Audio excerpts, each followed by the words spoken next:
कक्षा 8 गणित का तीसरा अध्याय है चतुर्भुजों को समझना, अंडरस्टैंडिंग क्वाड्रिलेटरल्स। तो इस अध्याय की प्रश्नावलियों को हल करने से पहले हमें उनसे संबंधित कुछ आवश्यक कॉन्सेप्ट्स समझने होंगे, जिसमें सबसे पहले आता है समतल। समतल से पहले हमें समझना होगा तल यानी सरफेस। किसी भी वस्तु की बाहरी सतह को उसका तल कहा जाता है। उसके बाद हम आते हैं समतल में। समतल एक ऐसा तल होता है जिसमें केवल दो विमाएं होती हैं और उसकी मोटाई नगण्य होती है। विमाएं आप जानते होंगे, लंबाई, चौड़ाई और ऊंचाई तीन होती हैं। तो जो समतल होगा उसमें केवल दो विमाएं होंगी। वे विमाएं लंबाई और चौड़ाई, चौड़ाई और ऊंचाई या ऊंचाई और लंबाई हो सकती हैं। आइए कुछ उदाहरणों के द्वारा इसे हम और अधिक विस्तार से समझने का प्रयत्न करते हैं। यह देखिए, आपके सामने एक क्यूब यानी घन है। आपको जो सामने का यह भाग दिख रहा है, यह इसका एक तल है। देखते हैं इसमें कितने तल हैं। काले रंग का यह इसका पहला तल है। अब देखिए, जो यह ग्रीन कलर में आपको दिख रहा है, यह इसका दूसरा तल है, यह इसका तीसरा तल है और यह इसका चौथा तल है। और ऊपर से देखिए, यदि मैं इसको घुमाऊं, यह इसका पांचवा तल है और यह इसका छठा तल है। तो आप देख रहे हैं कि इस घन में कुल 6 तल हैं। आइए अब हम एक और आकृति लेते हैं। आपके सामने एक स्फीयर यानी गोला है। अब मैं आपसे पूछूं कि इसमें कुल कितने तल हैं, तो इसके बाहरी सतह को देखिए। तो बाहरी सतह को देखने पर पता चल रहा है कि इसमें केवल एक ही तल है। तो इसका तल कैसा है? तो यह तल जो है वक्र तल कहलाता है। तो जो गोला है, गोले का तल वक्र तल है। और आपने जो यह क्यूब देखा था, इसमें कुल 6 तल हैं और 6 के 6 तल जो हैं कैसे हैं? देखिए, समतल हैं। और इन 6 तलों में आप देखेंगे प्रत्येक तल में केवल दो ही विमाएं होंगी, लंबाई चौड़ाई या चौड़ाई ऊंचाई या ऊंचाई और लंबाई। तो ऐसे तल को ही बोलते हैं समतल, यानी घन 6 समतलों से मिलकर बना हुआ है। आशा है कि आप तल और समतल की अवधारणा को भली भांति समझ चुके होंगे। अब यहाँ पर आपसे कुछ प्रश्न पूछे जा रहे हैं। आपको बताना है कि इन वस्तुओं में कैसा तल होगा, समतल होगा या वक्रतल होगा। कागज का तल समतल होगा या वक्रतल। व्हाइट बोर्ड का तल, जिस व्हाइट बोर्ड में अभी मैं लिख रहा हूँ, इसका तल कैसा है। कमरे के फर्श का तल, आपके कमरे के फर्श का तल कैसा है। जो गेम आप खेलते हैं, लूडो, कैरम बोर्ड, चेस, इनका तल कैसा होता है। और दूसरा प्रश्न है, फुटबॉल, क्रिकेट की गेंद, प्याज, आलू, टमाटर, इन वस्तुओं का तल कैसा होता है। तो शायद आप सभी प्रश्नों का उत्तर देने में सक्षम हो गए होंगे। तो पहला जो प्रश्न था, कागज का तल, व्हाइट बोर्ड, कमरे का फर्श, लूडो, कैरम, चेस आदि के बोर्ड, ये सब कैसे होते हैं? समतल यानी प्लेन सरफेस वाले होते हैं। और दूसरा जो प्रश्न था, फुटबॉल, क्रिकेट की गेंद, प्याज, आलू, टमाटर, इन सभी वस्तुओं के तल वक्र तल होते हैं। इसके बाद हम आते हैं समतलीय वक्र, प्लेन कर्व। देखिए, ये मेरे हाथ में अभी पेन है। मैं इसे हटाए बिना इस समतल पर यानी व्हाइट बोर्ड पर कोई भी आकृति खींच रहा हूँ, तो उस आकृति को ही समतली वक्र यानी प्लेन कर्व कहते हैं। आइए अब हम देखते हैं ये जो समतली वक्र हैं, ये कितने प्रकार के हो सकते हैं। सबसे पहले हम पहले वक्र को देखते हैं। यह वक्र सरल वक्र है और खुला वक्र है। तो सरल खुला वक्र, सिंपल ओपन कर्व जो होता है, उसमें आरंभिक और अंतिम बिंदु अलग अलग होते हैं और यह वक्र अपने रास्ते को कहीं पर भी नहीं काटता है। अब इसी प्रकार हम ये दूसरा वक्र यहाँ पर देखें। यह भी एक वक्र है जिसमें स्टार्टिंग और एंडिंग पॉइंट यानी प्रारंभिक और अंतिम बिंदु अलग अलग हैं, लेकिन यह वक्र अपने पथ को इस बिंदु पर प्रतिच्छेदित कर रहा है। देखिए यह वक्र अपने को ही यहाँ पर काट रहा है, तो ऐसा वक्र सरल वक्र नहीं होता है। और यदि हम दूसरी आकृति को देखें तो माना हमने इस वक्र को इस बिंदु से स्टार्ट किया, तो इसे स्टार्ट करते हुए हम नीचे ले जाएंगे और फिर घूमकर यहीं पर आ जाएंगे। तो इस वक्र में प्रारंभिक बिंदु और अंतिम बिंदु एक ही है और यह अपने पथ को कहीं पर भी प्रतिच्छेदित नहीं कर रहा है, इसलिए हम इसे कहेंगे साधारण बंद वक्र, सिंपल क्लोज्ड कर्व। तो पहले आपने देखा सरल खुला वक्र, दूसरा आपने देखा वक्र जो खुला है किंतु सरल नहीं है, तीसरा आपने देखा सरल बंद वक्र। अब हम तीसरी आकृति को देखें, यह एक सरल खुला वक्र है। और चौथी आकृति को यदि आप देखें तो इस वक्र का भी प्रारंभिक और अंतिम बिंदु एक ही है, परंतु यह वक्र अपने पथ को इस बिंदु पर प्रतिच्छेदित कर रहा है। तो यह वक्र सरल वक्र नहीं है लेकिन बंद वक्र है, तो इसे हम कहेंगे वक्र जो सरल नहीं है और बंद है। तो कुल मिला के हम कह सकते हैं कि वक्र मुख्य रूप से दो प्रकार के होते हैं, सरल वक्र और वक्र जो सरल नहीं है। अब ये दोनों भी दो दो प्रकार के हो जाएंगे, खुला सरल वक्र, ओपन सिंपल कर्व, बंद सरल वक्र। खुला वक्र जो सरल नहीं है, बंद वक्र जो सरल नहीं है। अब मैं आपके सामने कुछ वक्र खींच रहा हूं और आपको बताना है कि यह वक्र किस प्रकार का वक्र है। तो यह देखिए, यह मैंने आपके सामने एक वक्र खींचा, आपको बताना है कि यह कैसा वक्र है। और एक वक्र मैंने और यहाँ पर खींचा, आपने बताना है कि यह कैसा वक्र है। एक और वक्र मैं यहाँ पर खींच रहा हूँ, आपने बताना है कि यह कैसा वक्र है, यह वक्र कैसा होगा और यह वक्र कैसा होगा। तो शायद आप जान चुके होंगे कि ये वक्र किस प्रकार के हैं। तो यदि हम पहले वक्र को देखें, इसका प्रारंभिक और अंतिम बिंदु अलग अलग है और यह अपने पथ को कहीं पर भी नहीं काट रहा है, तो यह सरल और खुला वक्र है। और दूसरा जो वक्र है सरल और बंद वक्र होगा। यदि हम तीसरे वक्र को खींचें, माना हम इसको यहाँ से स्टार्ट करते हैं, घूमकर यहीं पर आएंगे, उसके बाद हम अपने पेन या पेंसिल को उठाएंगे, फिर अंदर का वक्र खींचेंगे। तो इसमें हमने क्या किया, पेन और पेंसिल उठा ली है, दोनों वक्र हमने अलग अलग खींचे हैं, तो यह समतली वक्र नहीं होगा और यह वक्र सरल बंद वक्र है। और जो लास्ट वक्र हमने खींचा हुआ है, माना कि इसे हम इस बिंदु से आरंभ करते हैं, यहाँ से प्रारंभ करते हुए हम घूमकर पुनः इसी बिंदु पर आएंगे। इसका मतलब हुआ कि इसका प्रारंभिक और अंतिम बिंदु समान है, अर्थात यह एक बंद वक्र है। परंतु यह वक्र दो बिंदुओं पर अपने पथ को प्रतिच्छेदित कर रहा है, दो बिंदुओं पर यह अपने रास्ते को काट रहा है, यहाँ पर और यहाँ पर यह अपने रास्तों को काट रहा है। तो यह वक्र बंद है लेकिन सरल नहीं है।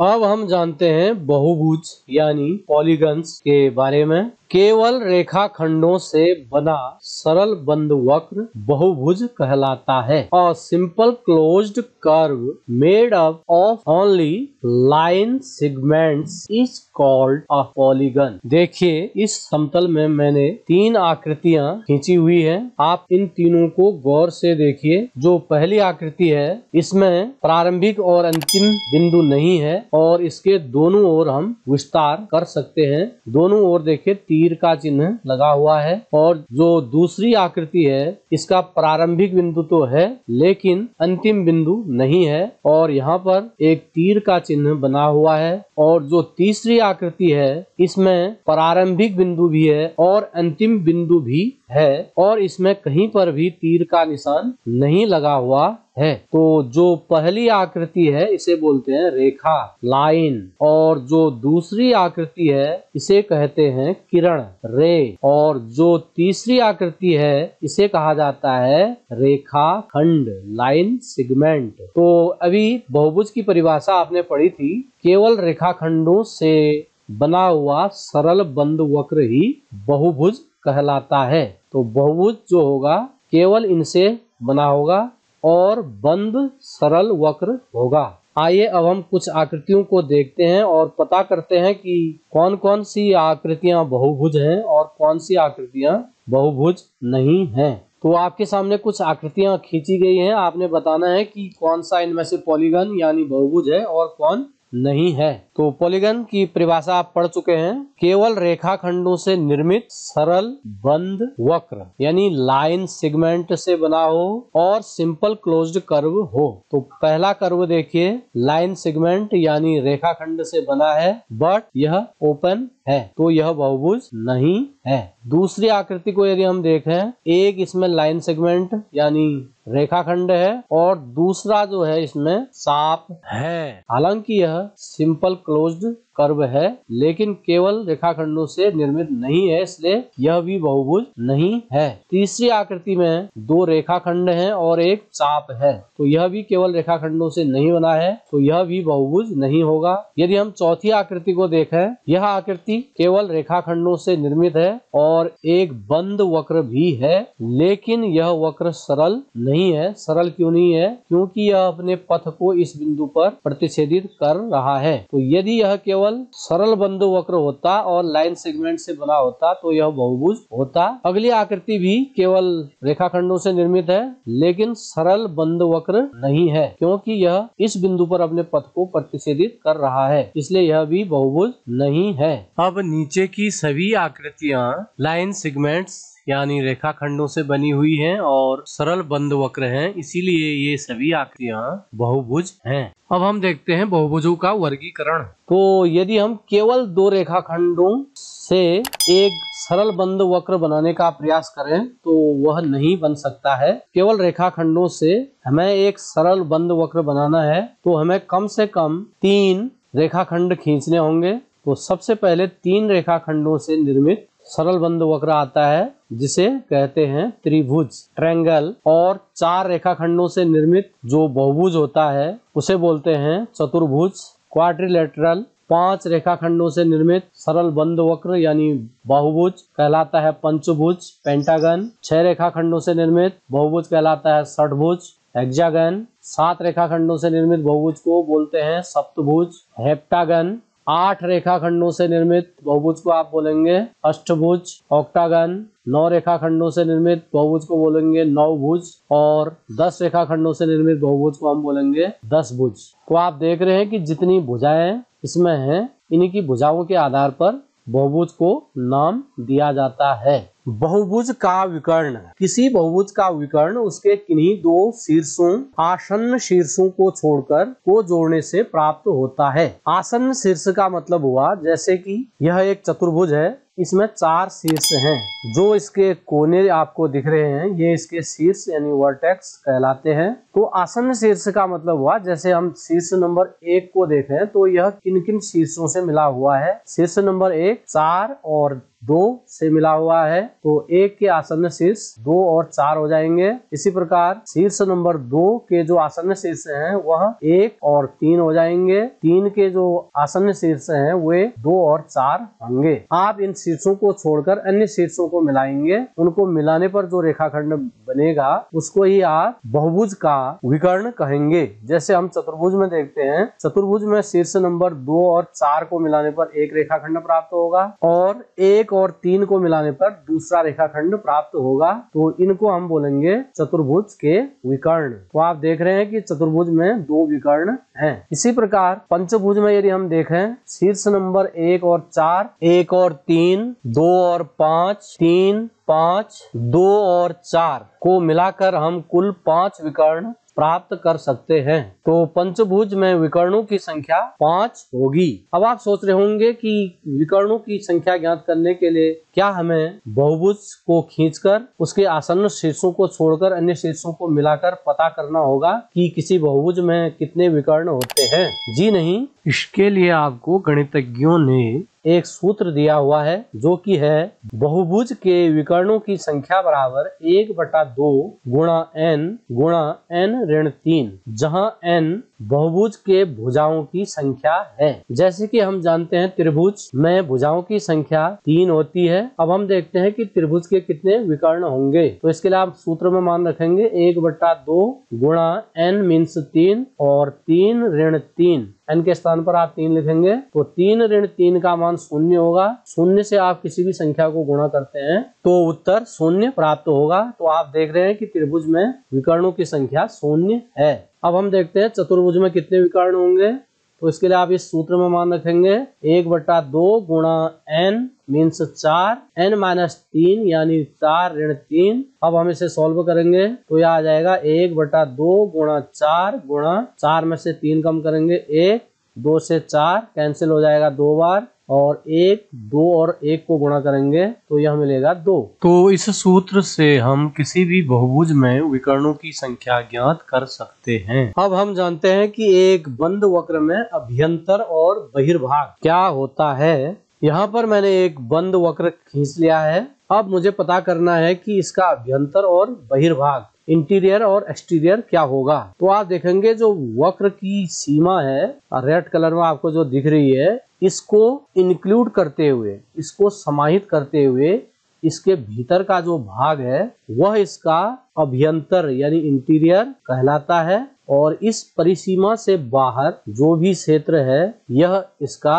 एक्सटीरियर यानी बहिर्भाग कहलाता है। मैं आपके सामने 3 बिंदु इस तल में रख रहा हूँ। एक बिंदु का नाम है A, दूसरे का नाम है B और तीसरे का नाम है C। हमें पता करना है कि बिंदु A, B, C कहाँ स्थित हैं। तो बिंदु A इस बंद वक्र के भीतर स्थित है तो हम कहेंगे कि बिंदु A अभ्यंतर में स्थित है और बिंदु B इस बंद वक्र के परिसीमा में स्थित है, बॉर्डर में स्थित है, तो यह भी इसके अभ्यंतर में स्थित होगा। और बिंदु C स्पष्ट दिख रहा है कि इस बंद वक्र से बाहर स्थित है तो हम कहेंगे कि बिंदु C बहिर्भाग में स्थित है। अर्थात बिंदु A और B इसके अभ्यंतर में स्थित हैं और बिंदु C इसके बहिर्भाग में स्थित है। अब हम जानते हैं कि उत्तल और अवतल बहुभुज क्या होता है। कॉन्वेक्स एंड कॉनकेव पॉलीगन्स, ऐसा बहुभुज जिसका प्रत्येक कोण एंगल 180 डिग्री से छोटा होता है उत्तल बहुभुज कहलाता है। और इसके अलावा इसकी यह पहचान होती है कि जो इसका विकर्ण होता है वह इसके अभ्यंतर यानी इसके अंदर के भाग से होकर जाता है। और दूसरा जो आता है अवतल बहुभुज, ऐसा बहुभुज जिसका कम से कम एक कोण 180 डिग्री से बड़ा होता है और इसका जो विकर्ण है इसके बहिर्भाग यानी इसके बाहर से होकर जाता है। आइए प्रैक्टिकली हम इसे जानने का प्रयास करते हैं। यहाँ पर 2 बहुभुज बने हुए हैं, एक चतुर्भुज है और एक पंचभुज है। यदि हम पहली आकृति को देखें तो इसके भीतर के जो अंतःकोण हैं वे 4 हैं। ये चारों कोण जो हैं 180 डिग्री से छोटे हैं। आप जानते होंगे कि जो 180 का कोण है वह एक सरल रेखा पर बना हुआ कोण होता है। तो आप देखेंगे कि ये जो चारों कोण हैं 180 से कम हैं। उसके अलावा इस चतुर्भुज के 2 विकर्ण हैं और दोनों विकर्ण इसके अंदर से होते हुए गुजर रहे हैं, बाहर कोई भी विकर्ण नहीं है। अब पंचभुज जो आपके सामने बना हुआ है इसमें हम देखते हैं यह अंतःकोण 180 से छोटा है, यह भी 180 से छोटा है, यह भी 180 से छोटा है, यह कोण भी 180 से छोटा है। लेकिन इन 2 भुजाओं के बीच जो अंतःकोण बना हुआ है यह 180 से बड़ा है। यदि हम इस बिंदु पर 180 का कोण खींचेंगे तो वह इस प्रकार से आएगा। आप देख रहे हैं कि 180 का कोण यहाँ से यहाँ तक है यानी सरल रेखा पर बना हुआ कोण है और जो यहाँ पर कोण बन रहा है वह 180 से अधिक है। इसके अलावा यदि हम इसके विकर्णों को मिलाएं तो इसका एक विकर्ण जो कि यहाँ से यहाँ तक होगा वह इस पंचभुज के बाहर से होकर गुजर रहा है। तो पहली आकृति में जो चतुर्भुज है उसके प्रत्येक कोण 180 से छोटे हैं, इसलिए यह उत्तल बहुभुज कहलाएगा। और जो दूसरी आकृति है इसका एक अंतःकोण 180 से बड़ा है और इसका विकर्ण इस बहुभुज के बहिर्भाग से होकर गुजर रहा है, इसलिए यह अवतल बहुभुज होगा। अब हम जानते हैं सम और विषम बहुभुज, रेगुलर एंड इरेगुलर पॉलीगन्स। तो सम बहुभुज जो होता है उसके सभी कोण, कोण मीन्स अंतःकोण, और सभी भुजाएं समान होती हैं। जैसे कि यदि हम एक समबाहु त्रिभुज लें, इसकी तीनों भुजाएं और तीनों अंतःकोण समान होते हैं। इसी प्रकार यदि हम एक वर्ग यानी स्क्वायर लें तो स्क्वायर की सभी भुजाएं और सभी कोण समान होते हैं, प्रत्येक कोण इसका 90 डिग्री होता है। तो समबहुभुज हम उसे कहेंगे जिस बहुभुज के जितने भी अंतःकोण हैं वे बराबर होंगे और उसकी जितनी भी भुजाएं हैं उनकी लंबाई समान होगी। और विषम बहुभुज इसका विपरीत होगा, अर्थात उसकी सभी भुजाएं और सभी कोण समान नहीं होंगे। धन्यवाद। प्लीज वीडियो को लाइक कीजिए, चैनल को सब्सक्राइब कीजिए तथा बेल आइकन को प्रेस कर दीजिए।